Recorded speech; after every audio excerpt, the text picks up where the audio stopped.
Hai, ah, baru-baru ini ada sebuah peristiwa atau sebuah berita yang menjadi headline gitu ya, cukup mengagetkan.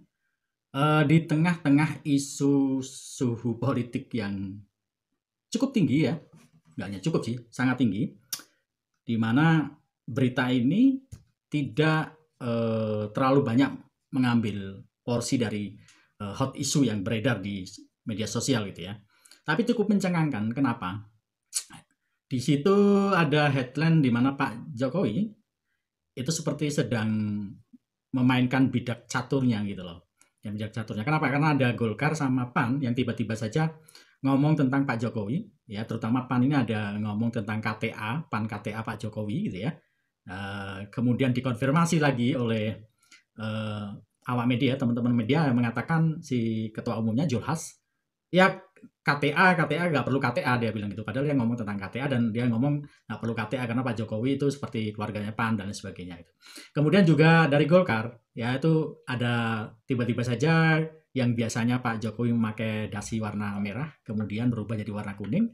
Nah kemudian itu dipolitisir, dinarasikan macam-macam berkaitan dengan salah satunya komentar-komentar elit Golkar yang mengatakan kalau Pak Jokowi itu nyaman dengan Golkar gitu loh. Ya begitu begitu pula dengan ketika Pak Jokowi ditanya oleh awak media, dia mengatakan, "Masa kamu nggak tahu?" gitu kan. "Masa gini aja kamu nggak tahu?" gitu ya. Seperti itu. Jadi ini menarik buat saya gitu, menarik buat saya. Apakah Pak Jokowi pada akhirnya akan berpindah partai gitu ya. Sementara masyarakat tahu nih, masyarakat tahu bahwasanya Pak Jokowi dari wali kota, gubernur, kemudian jadi presiden, ya kendaraannya PDIP gitu, kendaraannya PDIP. Nah, menariknya kalau saya mau flashback sebentar dari survei-survei yang ada ya, saya ambil contoh indikator. Indikator tuh pernah mensurvei ketika dia menanyakan ke konstituen, ke masyarakat, kenapa Anda pilih pilih PDIP gitu ya? Kenapa pilih PDIP? Dia mengatakan masyarakat itu mengatakan dari survei itu ya karena dari awal pilih PDIP itu ada 25, sekian persen. Ya, jadi ada 13 parameter. Yang pertama karena 25 persennya mengatakan karena dari dulu memang udah pilih PDIP. Nah, yang menarik adalah yang nomor dua, parameter keduanya itu ada nama Pak Jokowi. Itu 23,9%. Ini cukup tinggi ya. 23,3% itu mengatakan ya karena ada Pak Jokowi di situ di PDIP itu gitu.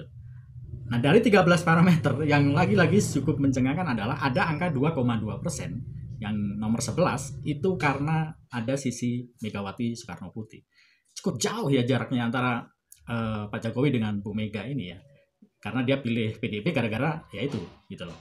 Nah, ini mengindikasikan bahwasannya Pak Jokowi itu memiliki sesuatu gitu loh, memiliki sesuatu di PDIP itu sendiri. Atau bahkan mungkin tidak hanya di PDIP ya, artinya di luaran gitu loh. Di luar situ Pak Jokowi memiliki sesuatu. Nah, kemudian yang menarik kalau kita mau sedikit ke belakang lagi, sejarah mencatat bahwasannya biasanya orang-orang yang presiden atau calon presiden yang kemudian menang di dalam konstelasi itu biasanya akan menarik banyak suara ke partai gitu. Ya contoh lah tahun 2014 ya, 2014 2019 itu ketika Pak Jokowi menang itu kan juga yang menjadi juaranya PDIP gitu loh. Begitu pula kalau ke belakang lagi misalnya kayak Demokrat dulu saat Pak SBY juga sama gitu loh. Nah, kemudian tahun 2024 ini ya, berkaitan dengan itu, apakah nanti pada akhirnya Gerindra yang akan menjadi juaranya gitu loh. Ya. Itu bisa dilihat dari surveinya LSI Denny JA beberapa hari yang lalu. Ya, nanti saya tampilkan di sini. Dominasi PDIP yang dari tahun kemarin itu sekarang ini itu sudah disamai oleh Gerindra, bahkan lebih besar Gerindra 0, sekian persen, itu sama-sama 19, sekian persen gitu ya. Nah ini cukup mengagetkan sih gitu. Saya tidak melihat belum melihat survei yang lain seperti apa. Tapi ini ada rentetan peristiwa di mana yang menjadi pertanyaan besar kita adalah apakah dia akan berpindah gitu ya. Karena dari ucapannya Pak Zulhas dia mengatakan kalau di sana gitu ya, di sana yang mungkin yang dimaksud adalah PDIP, itu di sana banyak orang-orang yang suka marah gitu ya. Seperti itu. Ya, suka marah kemudian Golkar mengatakan kalau di Golkar nyaman dan lain sebagainya dan lain sebagainya. Well, kalau menurut hemat saya ya bisa saja, bisa ya, bisa tidak gitu loh.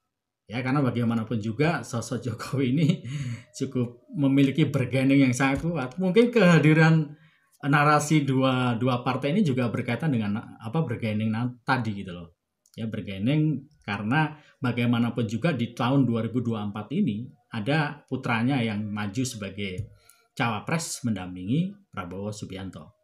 Well, itu pendapat saya. Nggak tahu kalau pendapat Anda seperti apa. Silahkan kalau mau berkomentar.